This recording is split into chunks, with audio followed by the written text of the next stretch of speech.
Did God make Pharaoh evil? We're going to answer that question and other questions here on Wake Up to the Bible. I'm Daniel Kaplan. I'm here with my father, Dr. Kaplan, and together we're going through the books of the Bible, Genesis through Deuteronomy, over the course of this year. Today, I'm going to read Genesis 5. I'm sorry, Exodus. Exodus 5. Thank you, sir. Exodus 5, 1 through Exodus 6, 1. So the whole chapter. And I'll be reading from the Robert Alter translation, and then we'll discuss what we have read. And afterward, Moses and Aaron came and said to Pharaoh, "Thus said the Lord God of Israel, send off my people, that they may celebrate to me in the wilderness." And Pharaoh said, "Who is the Lord, that I should heed his voice to send off Israel? I do not know the Lord, nor will I send off Israel." And they said, "The God of the Hebrews happened upon us.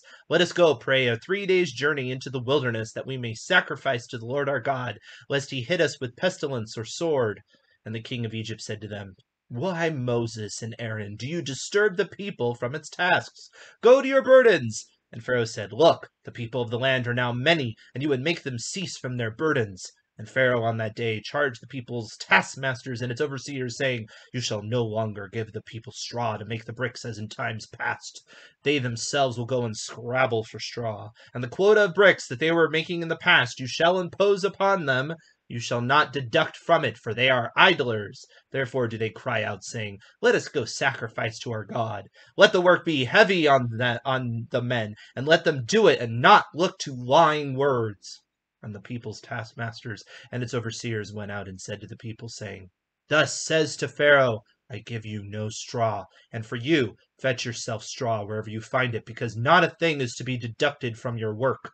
And the people spread out through all the land of Egypt to scrabble for stubble for straw. And the taskmasters were urging them, saying, "Finish your tasks at the same daily rate as when there was straw."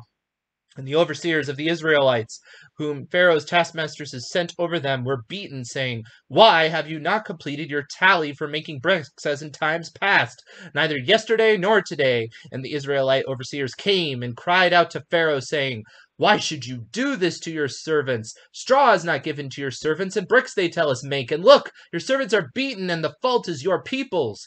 And he said, "Idlers, you are idlers. Therefore you say, 'Let us go sacrifice to the Lord.' And now go work, and no straw will be given to you, but the quota of bricks you will give." And the Israelite overseers saw themselves coming to harm, saying, "You shall not deduct from your bricks from the same daily rate."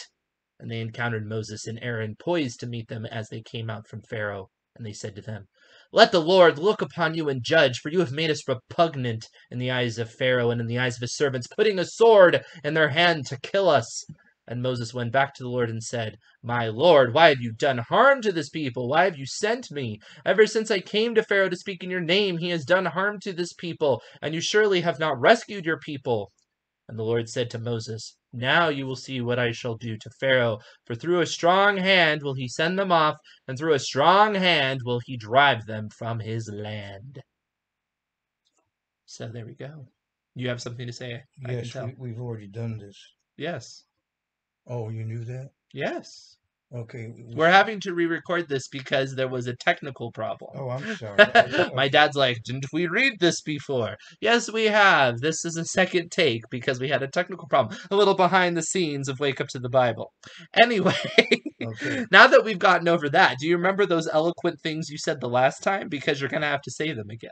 You see what happens when you see a sausage being made, you may not want to eat it.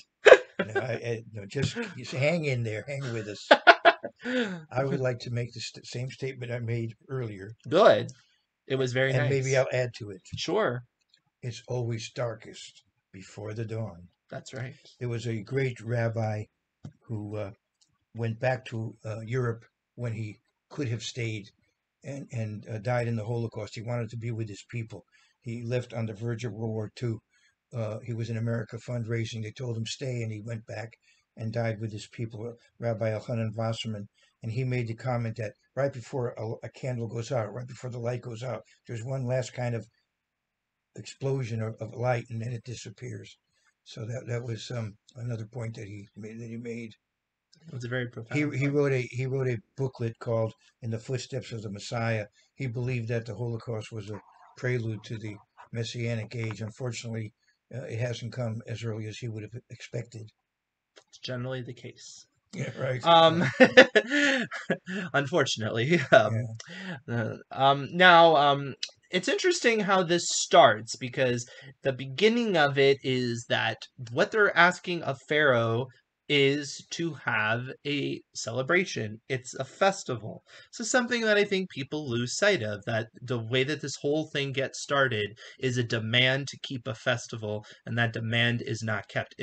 And to some extent, that just shows the type of culture that Egypt was, that it was so rigid, it was so focused on busyness and just getting something out of everybody, that it wouldn't even want to give you time off in order to handle that. And unfortunately, this is something that people have to deal with today. I mean, I think one reason why we have the commanded festivals is to remember these sort of principles, right? That yes, we do need to be valuable with our time. We have the weekly Sabbath for the same reason, and I think partly because modern Christianity kind of poo-poos some of these notions, you lose that part of the story. It's central to the story that it starts out like that, and there is a principle there. It reminds me of an analogy. Sometimes when Jews make an analogy that might be offensive, they say lehavdil. We're making the analogy, but we're separating it from the original. Hmm. So lehavdil, it reminded me of Charles Dickens. Uh, Bob Cratchit. I suppose you'll be wanting the whole day off tomorrow. Yeah, right. Yeah, Well, it's kind of yeah, actually, that's a really good point you make, yeah, that because think of how influential that story was. yeah, right. It really did completely reinvent the holiday. So Yeah, yeah, I right, mean, it shows you the narrative power of that concept. right. But I think that is something to keep in mind, right? I think that is something to keep in mind. What specific festival was this too? That's another question, right? Was this actually a festival that will come up again in Leviticus? Perhaps. We don't really know the origins of any of these holidays. We know they're not mentioned until Leviticus, but that doesn't mean they weren't celebrated before that. We really Right, don't know. right, yeah. And we know in Genesis we talked about it. You can go back to the first episode for that. It says the stars are there for the appointed times, and so there was always a calendar. There was always a sense people could count their years, right? And so whether or not there was, for 1400 years or whatever it was. Well, how long was it? It was more than that, right? No, right? How long was it from Abraham, not Adam to Moses? I'd have to think about it, but it was you're going from 3984 to 1447. So Yeah, do the so math. yeah, so that's quite a Yeah, long time, right? yeah, So the question is during that time where there are absolutely no holidays at all, my gut is considering the basic human existence is that holidays exist. It's practically a near human of universal. course, of course. That the fact that the Leviticus 23 holidays maybe did not get invented at that time is something to consider. And Hmm. we do have a festival mentioned here. So it's something to consider. Obviously, I can't be dogmatic about it. It's not explicit, but you could suggest it. This reminds me of the anachronistic Rashi in Genesis 19 when Lot gave unleavened bread to his Hmm. guests, and Rashi says it was Passover. Right. Maybe it was. Mhm. Yeah, maybe it was. I mean, there was an Exodus involved in that story. Yeah, right, So there's a parallel there. right, Maybe, you right. know. Again, we can't be dogmatic about it, but it is interesting. It's something to consider. It's something to consider, and just also the continuity, right? We have festivals being mentioned before the law. We have a lot of things that get mentioned before they get ironed down, which helps you with the concept of continuity of morality, continuity of principles before the Mosaic law, Well, as the it's often weekly called. Sabbath is there in Genesis, and then Right. then in Exodus 16, before they come to Sinai, Right. the Sabbath is reintroduced. Right. Yep. So anyway, so yeah, some sort of sacrifice they want to do. And it also says what we need to do it lest he hits us with pestilence or sword. So they're going to be punished if they don't do it. And that's something we get later for the Festival of Tabernacles, right? It says the people that don't go to the Yeah, Festival of Zechariah Tabernacles. 14. Right. So again, something to consider. Just putting it out there. Well, it's an interesting thing to tell Pharaoh. Yes, right. Yeah, yeah, Well, it is an interesting thing because what they're saying is somebody's over you, and that's really the big issue, right? We're concerned that he's going to punish them, and Pharaoh's like, "Why, no, you have to be worried about me because yeah, I'm everything." yeah, And then ultimately, what he is making a big deal about is that, well, these people are too lazy. that they don't want to actually do the work, which just shows you how he valued them, which is not at all. They were just, cogs in his wheel or whatever you want to say. They were just never-ending workers, which again shows you the kind of attitude that people can have in systems. You're just a number, and not treated as individual people and whatnot. And that's something that's different in the biblical perspective. In terms of basic human rights. I mean, the Sabbath is a human rights issue. It is a moral issue. I'd like to mention that in the 5th chapter, Mm-hmm. they said to him,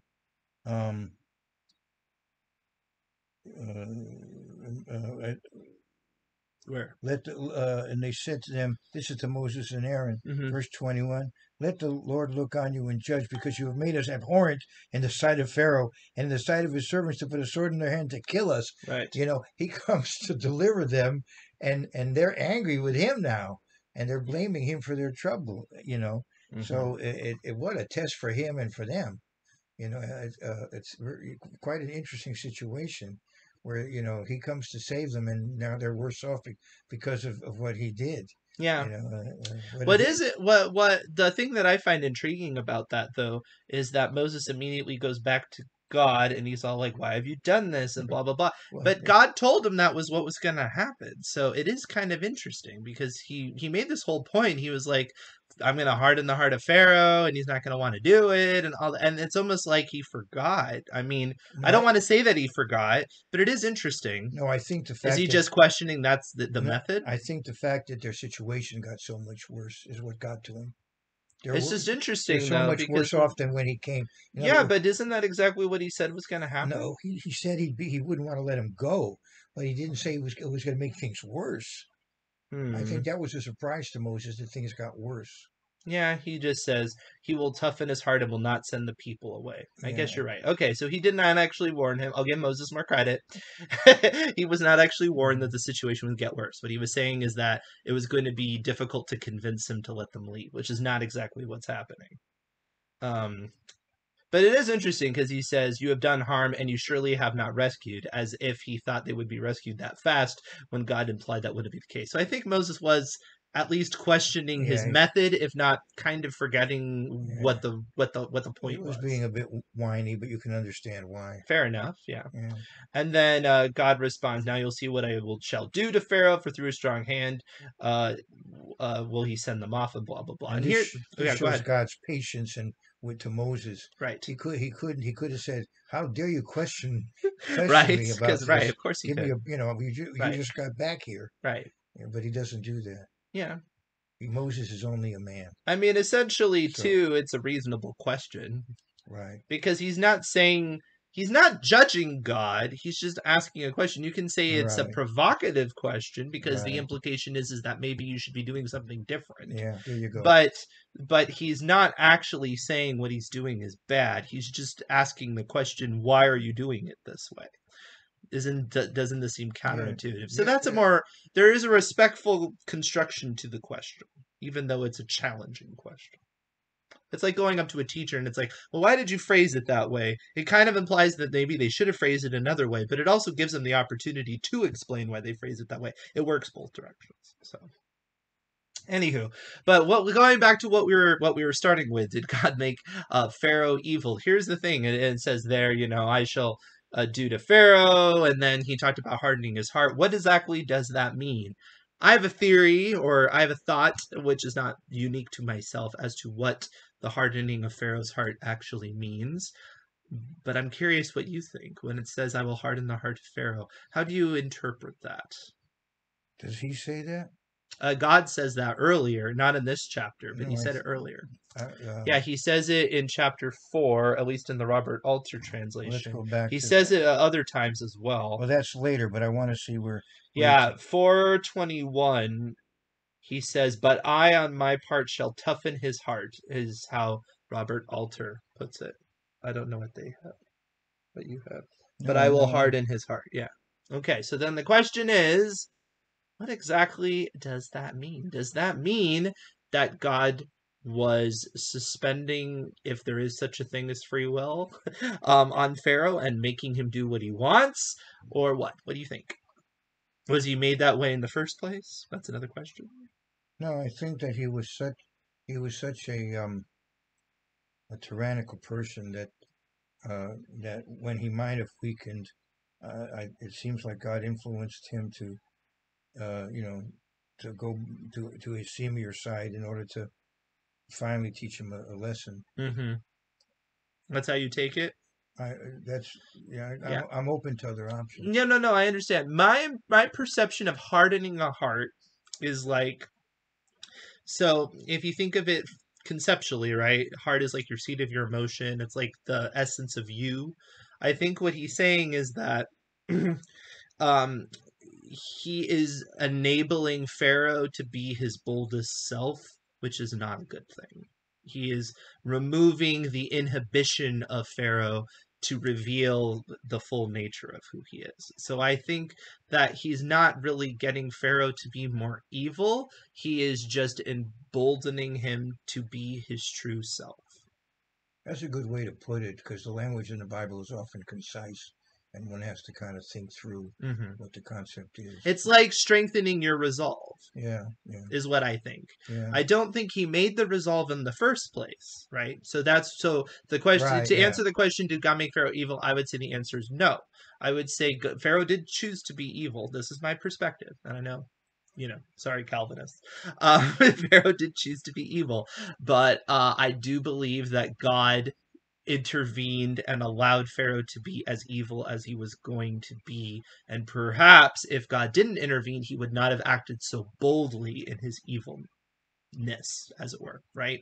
He wouldn't. It's kind of like, people say, you drink enough and it's like it reveals your true self or something because it releases your inhibitions. It's kind of like that. I have the idea, there's a certain amount of ourselves that we don't share just because of being nervous or whatever. There's a little bit of pushback.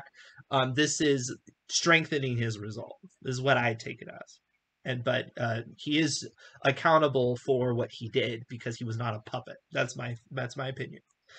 I do not know ultimately what Pharaoh's fate is because that's not for me to decide. However, we can certainly judge his actions here as wrong, which I believe if God had orchestrated it all, I would find it difficult to do so, which is one reason why I don't like to take the interpretation that God just decided that he would be evil in advance. No, he started out that way, but then God gave him full, full access to continue on that road. That's how I would think of it. Yeah. So I guess we're in agreement. Well, that's no fun. If you're not in agreement, though, comment below because we can hear other comments. It's not an exact science. There's room for. I was thinking of a situation where maybe a very aggressive country goes to war, mm-hmm. and then maybe they see they're losing and they want to end the war early, but then they're convinced to just keep going out of pride. Right. But that way, when they lose, they really lose and they learn a lesson.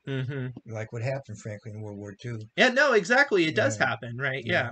When somebody really feels emboldened, then they really put themselves out there and pride goes before a fall, as it says. And, that's what happens. Exactly. So, but I'm not but just in case anybody didn't get the clarity of my nuanced point, I'm not saying that God did not intervene. I am saying that he did not intervene in a way that absolves Pharaoh of responsibility. That's what I'm saying. Okay, All right. So that being said, please like, subscribe, hit the bell, call up your friends. We're going to be reading through more of Exodus, and we're going to get to some of the fun stuff soon, the special effects and all that. The part of it that, the 10 plagues. The part of it that does better on television. We're not getting that just yet. We're going to get to it, though. So like and subscribe so you can get to all those fun parts.